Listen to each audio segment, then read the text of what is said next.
Hello students, welcome on success steps with Priyanka. Hopefully आप बेहतर होंगे और पॉजिटिव एनर्जी के साथ अपनी पढ़ाई कर रहे होंगे। आइए हम अपनी प्रैक्टिस को स्टार्ट करते हैं। आज का हमारा पहला क्वेश्चन है, ये एक स्टेटमेंट है हमारा कि अनिवार्य समझे जाने वाले कुछ अमीनो अम्ल आहार में प्रोटीन से प्राप्त होते हैं और इसका रीजन है क्योंकि वो मानव देह में संश्लेषित नहीं होते हैं। तो यहाँ पे एसेंशियल अमाइनो एसिड की बात हो रही है और एसेंशियल अमाइनो एसिड वो अमाइनो एसिड होते हैं जो प्रोटीन से प्राप्त होते हैं और इन्हें जो है हमें बाहर से लेना होता है। प्रोटीन्स को हम बाहर से ही लेते हैं और जब हम प्रोटीन्स लेते हैं तो एसेंशियल अमाइनो एसिड हमारे बॉडी को प्राप्त हो जाते हैं और क्योंकि वे मानव देह में संश्लेषित नहीं होते हैं तो ये बात सही है, क्योंकि अगर ये मानव देह में बॉडी हमारा खुद ही इन्हें प्रोड्यूस नहीं करता है, इसलिए हमारे बॉडी में खुद ये संश्लेषित नहीं होते, इसलिए हमें इन्हें बाहर से लेना पड़ता है। तो इसका कारण भी सही है और स्टेटमेंट भी सही है। मैंने आपको कल बताया था कि जो अमीनो अम्ल होते हैं वो 20 होते हैं, 10 आवश्यक और 10 अनावश्यक, यानी कि 10 एसेंशियल अमाइनो एसिड और 10 आपके नॉन एसेंशियल अमाइनो एसिड होते हैं। तो इसमें देखते हैं कि जो कोड दिया हुआ है इसमें कौन सा सही होगा। ए है कि ए सत्य है परंतु आर असत्य है, बी कह रहा है कि ए और आर दोनों सत्य है और सी ऑप्शन कह रहा है कि ए असत्य है परंतु आर सत्य है और डी कह रहा है कि ए और आर दोनों सत्य है। तो मैंने अभी आपको एक्सप्लेन किया कि ए और आर दोनों ही सत्य है, तो right option is the D. Next question देखिएगा। अगर आपको सेशन पसंद आ रहा हो तो वीडियो को लाइक कर दीजिएगा, वीडियो को शेयर कर दीजिएगा और मेरे चैनल को सब्सक्राइब कर लीजिएगा, जिससे कि मेरी आने वाली जो भी वीडियो है आपको मिलती रहेगी। आइए हम नेक्स्ट देखते हैं। स्टेटमेंट है ये भी, प्रोटीन की मात्रा के विश्लेषण के लिए माक्रोजेल्डाल्ड विधि में उपयोग में ली जाती है और इसका रीजन है सल्फर के प्रतिशत का मापन करके प्रोटीन की मात्रा की परिगणना की जाती है। तो जो इसका स्टेटमेंट है कि प्रोटीन की मात्रा के विश्लेषण के लिए माइक्रोजेल्डाल विधि में उपयोग ली जाती है, तो ये बात तो सही है, लेकिन सल्फर के प्रतिशत का मापन करके प्रोटीन की मात्रा की परिगणना की जाती है, तो इसमें परिगणना नहीं की जाती है। तो ये ऑप्शन आपका गलत हो गया, जो रीजन है ये गलत हो गया, स्टेटमेंट सही हो गया। तो हम देख लेते हैं इसमें हमारा कौन सा ऑप्शन सही बन रहा है कि ए और आर दोनों सही है, बी कह रहा है कि ए और आर दोनों गलत है, सी ऑप्शन कह रहा है ए सही है और आर गलत है और डी ऑप्शन कह रहा है ए गलत है और आर सही है। तो हमारा ए सही है और आर गलत है, तो C option is the right answer. Protein की घटती हुई मात्रा के क्रम में निम्नलिखित खाद्य पदार्थों को व्यवस्थित कीजिए। प्रोटीन की मात्रा को घटते हुए क्रम में करना है, यानी कि सबसे पहले हमें जो सबसे ज़्यादा जिसमें प्रोटीन होगी उसको लिखना है, फिर उससे ज़्यादा और लास्ट में जो सबसे कम जिसमें प्रोटीन होगा उसको लिखना है हमें। तो हम देखते हैं कि सबसे ज़्यादा प्रोटीन किस में पाया जाता है, क्या डबल रोटी में पाया जाता है, चीज़ में, मक्खन में या उबला हुआ अंडा में। तो जो है प्रोटीन की मात्रा सबसे ज़्यादा उबले हुए अंडे में पाई जाती है, तो फोर्थ जो है वो सबसे पहले हो गया। उसके बाद आपका चीज़ पनीर में पाया जाता है प्रोटीन। डबल रोटी और मक्खन की बात करें तो मक्खन के कंपेयर में डबल रोटी में सबसे ज़्यादा प्रोटीन पाया जाता है, थर्ड नंबर पे ये हो गया। और फोर्थ नंबर पे आपके मक्खन में प्रोटीन पाया जाता है, क्योंकि मक्खन में सबसे ज़्यादा फैट पाया जाता है, आपका वसा पाया जाता है। तो अब हम लगा देंगे क्रम में, सबसे ज़्यादा प्रोटीन हुआ आपका उबला हुआ अंडा में, फिर पनीर और चीज़ में, फिर डबल रोटी में, फिर मक्खन में। तो इस तरह से जो हमारा ऑप्शन बनेगा वो हमारा ऑप्शन बनेगा चौथा, दूसरा, पहला और तीसरा। तो हम देख लेते हैं कि चौथा, दूसरा, पहला और तीसरा किस ऑप्शन में दिया हुआ है। तो हमारा लास्ट में जो आया है वो तीसरा है, क्योंकि मक्खन में सबसे कम पाया जाता है, तो हम लास्ट से ही मैच कर लेते हैं कि लास्ट में तीसरा किस ऑप्शन में दिया हुआ है। तो देखिए ए में तो चौथा दिया हुआ है तो ये कट गया, और बी में पहला दिया हुआ है तो ये ऑप्शन भी कट गया। नेक्स्ट ऑप्शन को हम देखेंगे।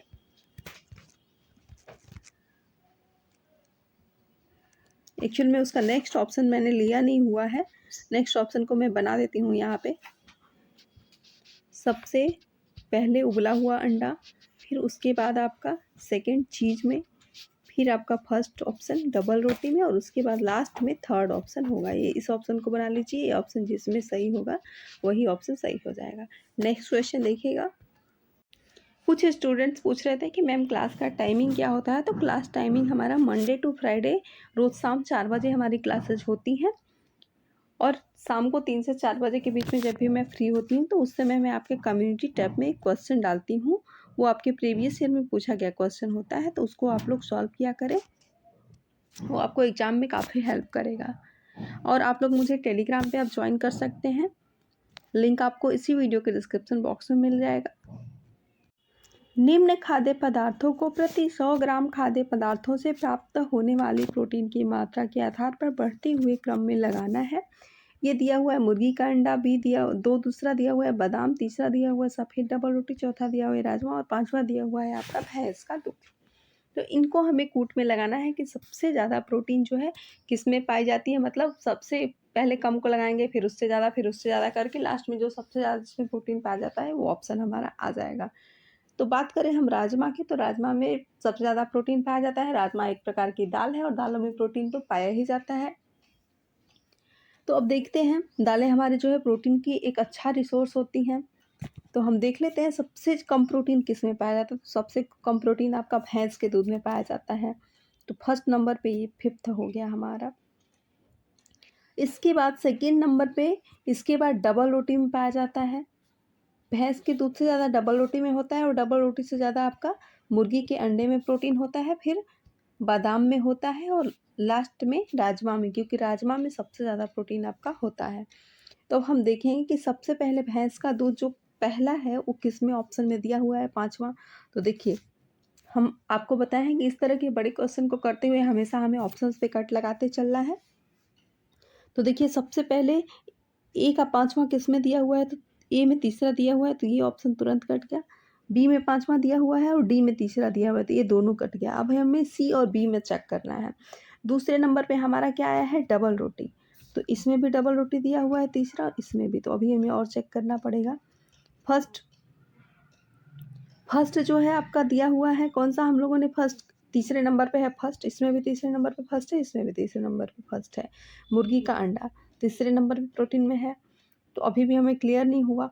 चौथे नंबर पे बादाम है और पांचवें नंबर पे जो दूसरा है, इसमें चौथे नंबर पे बादाम है और इसमें क्या है आपका, चौथे नंबर पे दूसरा दिया हुआ है।